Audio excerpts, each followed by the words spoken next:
time. What time is it? Show time. That's better. So I'll continue to do that because the message is when we show up, it's showtime. And it's important to remember that because when your customer walks in the door, if you're still on home time, your customer might not get the best first impression. So over the last few months, we've been working our way through the steps of proactive, no-pressure selling. And ideally, what we'll do is get all the way through, and then we'll go back and go all the way through, and then we'll go back and go all the way through. And I promise you, it'll never be the same. The subject may be the same, but the material will never be the same. As you'll notice, I have no notes. It all just kind of comes out of here. I had a client once that said, Ron only has one class, but he's got a lot of ways to say it.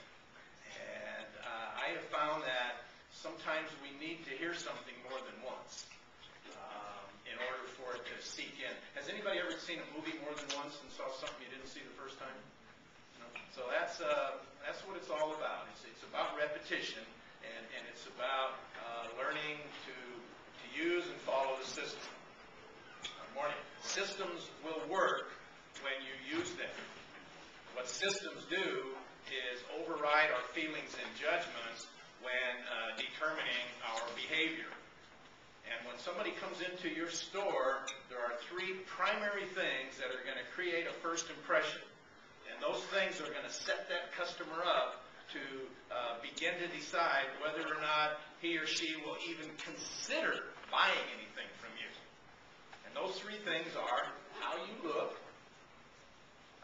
how you act, and what you say.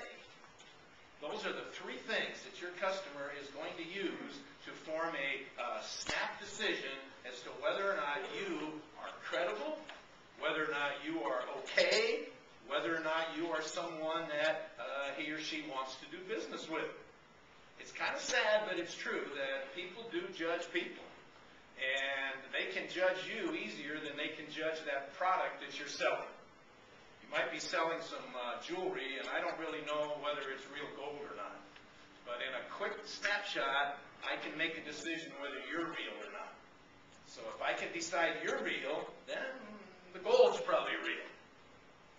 Because real people don't sell false gold. And we've had more experience at judging people than we have at judging the things that they sell. So I just continue to remind us of the importance of that first impression. And too many times in retail, the first impression is nothing. Too many times we walk into a store and we get nothing. Or we see some salesperson, and I use the term loosely, some salesperson standing behind a register somewhere or standing behind a counter somewhere waiting for the customer to do something. Have you ever experienced that? I think that sometimes we misname things. Waiting on customers.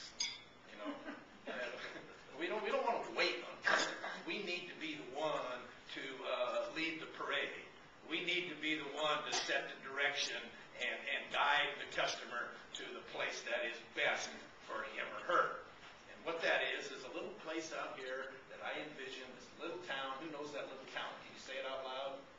Little town we want to take the customer to. I heard somebody say it quietly. Sale City. We want to go to Sale City.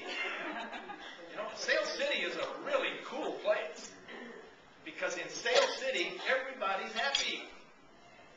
Everybody's happy. Customers happy. Salesperson's happy. Landlord's happy. State's happy. Government's happy. Everybody's happy when we get to Sale